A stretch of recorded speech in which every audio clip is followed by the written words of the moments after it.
Eu amo meu país, eu amo jogar futebol.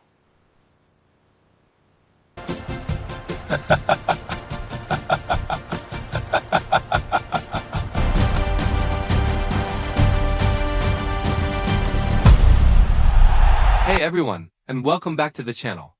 Today, we're talking about a name that's more than just a name. It's a symbol, an icon, a legend.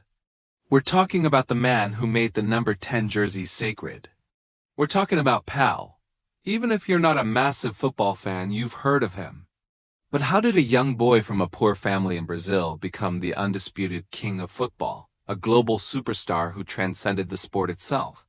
Let's dive into the incredible story of Edson Arantes do Nascimento. Born in 1940 in a small town in Brazil, Pele grew up in poverty. His father, Dondinho, was a footballer whose career was cut short by injury, so the dream was passed down. But it wasn't easy, imagine that? The greatest player of all time honing his skills with a makeshift ball. It just goes to show, passion and talent can overcome anything. From a young age, his talent was undeniable. He played for several youth teams, and his goal scoring was just off the charts. It wasn't long before he caught the eye of a local scout who, convinced he'd found a future star, took him for a trial at the professional club Santos. The rest, as they say, is history. At just 15 years old, Pele signed with Santos. In his very first match, he scored. It was a sign of things to come. He wasn't just a goal scorer, he was a complete player. He had speed, incredible dribbling skills, a powerful shot with both feet, and an amazing ability to read the game. He was like a chess grandmaster on the football pitch, always 3 steps ahead of everyone else. His rise was meteoric. Less than a year after turning pro, at just 16 years old, he was called up to the Brazilian national team. Think about that. At an age when most of us are just trying to figure out high school, Pele was representing his country. And then came the 1958 World Cup in Sweden. This is where the world truly met Pele. He was only 17, a young, unknown kid on the biggest stage. He started the tournament on the bench due to an injury, but when he got his chance, he seized it. He scored the winning goal against Wales in the quarterfinal, his first ever World Cup goal. Then, in the semi-final against France, he scored a hat-trick. A hat-trick in a World Cup semi-final at 17. But the final was his masterpiece. Brazil faced the host nation, Sweden. The pressure was immense. But Pele, the teenager, played with the confidence of a veteran. He scored 2 goals, one of which is still considered among the greatest goals in World Cup history.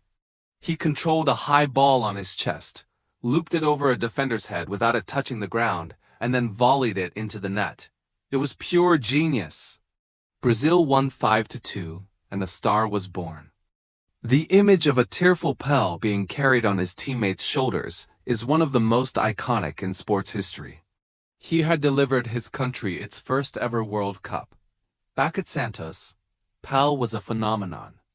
He led the club to its golden era. They won everything: league titles, continental championships like the Copa Libertadores, and the Intercontinental Cup, where they faced the champions of Europe. Pele wasn't just a player.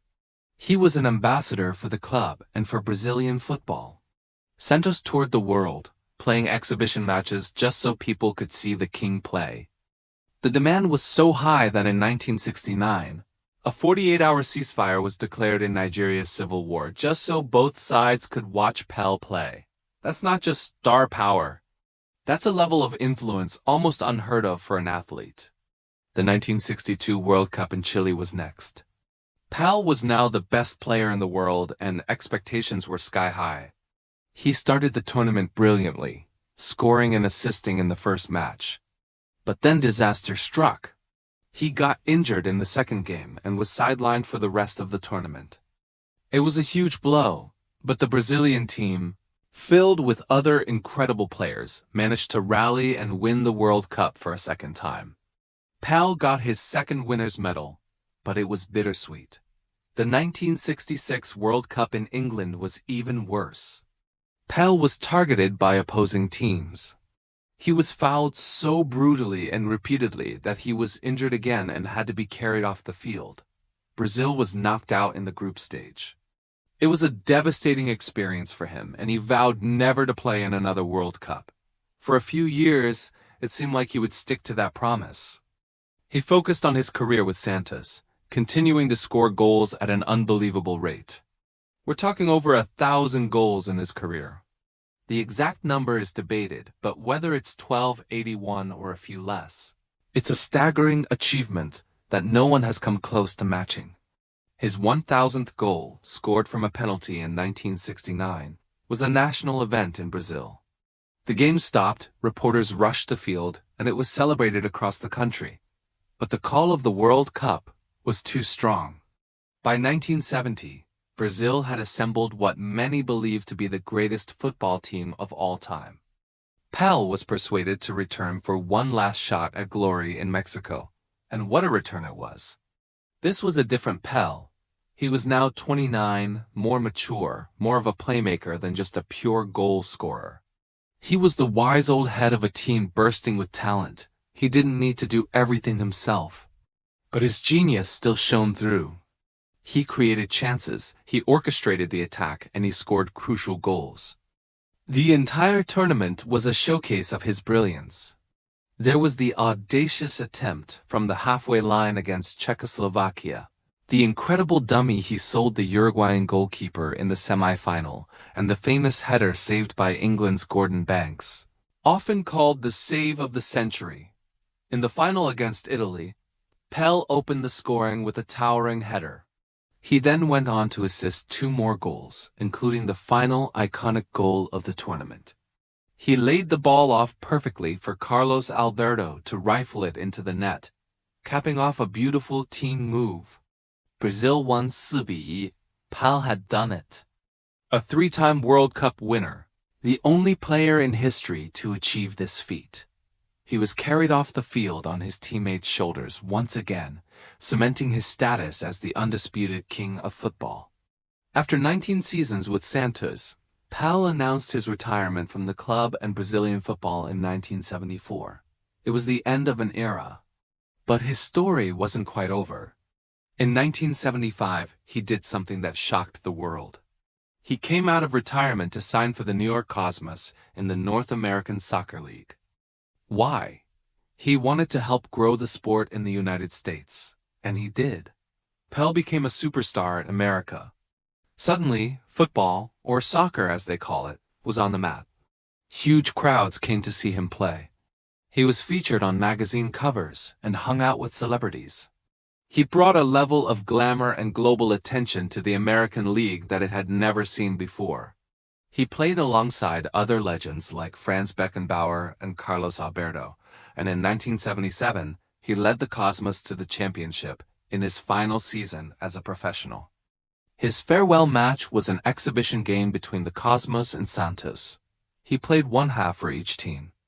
It was a fitting end to an incredible career, a symbolic bridge between his past and his future. After retiring for good, Pelé became a global ambassador for football and for various humanitarian causes.